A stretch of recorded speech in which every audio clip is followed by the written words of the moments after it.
2026 சட்டமன்ற தேர்தலில் அறிவாலயத்தில் விருப்ப மனு கொடுக்க வந்திருக்கேன். ராமநாதபுரம் மாவட்டத்தை சேர்ந்த தொகுதியில் நான் நிற்கலான்ட்டு விருப்ப மனு கொடுத்துருக்கேன். முதுகுளத்தூர் தொகுதியில் ஐயா பசும்பொன் முத்துராமலிங்க தேவர் வாழ்ந்த அந்த தொகுதியில் நிற்கலான்ட்டு விருப்ப மனு கொடுத்துருக்கேன்.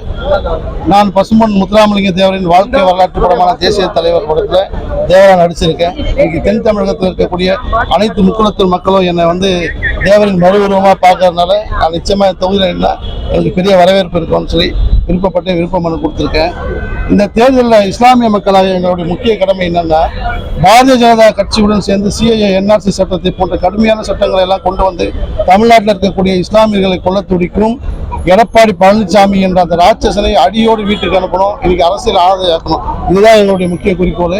பிஜேபியையும் அதிமுக என்ற இந்த எடப்பாடிக்கு இருக்கக்கூடிய அந்த கட்சியையும் நிச்சயமாக நீங்கள் தமிழ்நாட்டில் நாங்கள் விட மாட்டோம். எங்கள் உயிர் உள்ளவரை ஒவ்வொரு முறையும் இஸ்லாமியர்களாகிய நாங்கள் திராவிட முன்னேற்ற கழகத்தில் தான் வாக்களிச்சுட்டு இருக்கோம். இந்த வாட்டி கூடுதலான வாக்களிப்போம், வெறிகுண்டு அளிப்போம். நாங்கள் மட்டும் இல்லாமல் அனைத்து இந்திய அண்ணா திராவிட முன்னேற்ற கழகத்தில் இருக்கக்கூடிய எம்ஜிஆரின் உண்மையான விசுவாசிகள், புரட்சி தலைவி அம்மாவுடைய உண்மையான விசுவாசிகள் அனைவரும் ஒன்றிணைந்து அன்னைக்கு அதிமுக என்ற ஒரு கட்சியை அழித்துக் கொண்டிருக்கும் எடப்பாடி பழனிசாமியை நடுத்தெருவில் நிற்க வைக்கணும், அவர் விரட்டணும் அப்படின்றதுதான் என்னுடைய கோரிக்கை.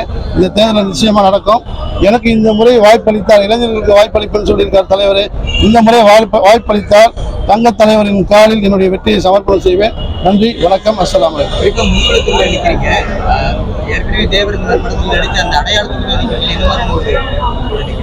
முதுகுளத்தூர் இருந்த ஐயா பசும்பொன் முத்துராமலிங்க தேவர் வாழ்ந்த இடம் அவருடைய திருக்கோயில் இருக்கக்கூடிய இடம். ஏன்னா அங்கே நன்கு பரிச்சயமாக நான் இருக்கேன். ஏன்னா இஸ்லாமிய சமுதாயத்தில் இருப்பதனாலும் ஐயா பசும்பொன் முத்துராமலிங்க தேவர் ஒரு ஆயிஷா பி என்ற இஸ்லாமிய தாயிடம் பால் குடிச்சு வளர்ந்ததாலும் நான் ஒரு ரத்த சொந்தமாக பார்க்கப்படுறேன். நிச்சயமா அந்த தொகுதியில் என்ன மாபெரும் வெற்றி கிடைக்கும்னு எனக்கு ஒரு நம்பிக்கை. ராமநாதபுரம் எப்பவுமே திமுகவுடைய கோட்டை தான். ஏன்னா கடந்த முறை பார்த்தீங்கன்னா ராமநாதபுரத்தில் திமுக தான் வெற்றி பெற்றிருக்கு. இந்த வாட்டி அதிகப்படியான தொகுதிகளை ராமநாதபுரம், மதுரை மற்ற தென் மாநிலங்கள் இருக்கக்கூடிய அனைத்து தொகுதிகளும் நிச்சயமா வெற்றி பெறும். ஏன் வெற்றி பெறும்னா, இன்னைக்கு ஓபிஎஸ் இணைஞ்சது மிகப்பெரிய பலமா இருக்கு. அவர் ஓபிஎஸ் இணைந்தது எங்களுக்கு முக்குளத்தூர் மக்கள் மட்டும் இல்லாமல் அதிமுகவில் இருக்கக்கூடிய புரட்சி தலைவியின் தொண்டர்கள், புரட்சி தலைவர் தொண்டர்கள் நிச்சயமா ஓபிஎஸ் பக்கம் வருவாங்க. அந்த வெற்றி எங்களுக்கு சாதகமா இருக்கும்.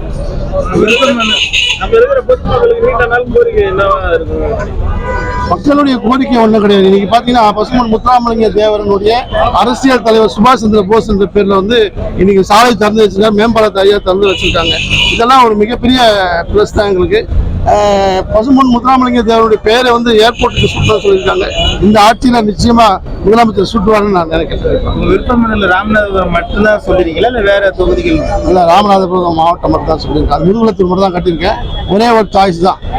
அது ஒரு சாய்ஸ் எனக்கு வாய்ப்பு கொடுத்தா நிச்சயமா இப்ப வெற்றி பெறுவேன். நன்றி, தேங்க்யூ.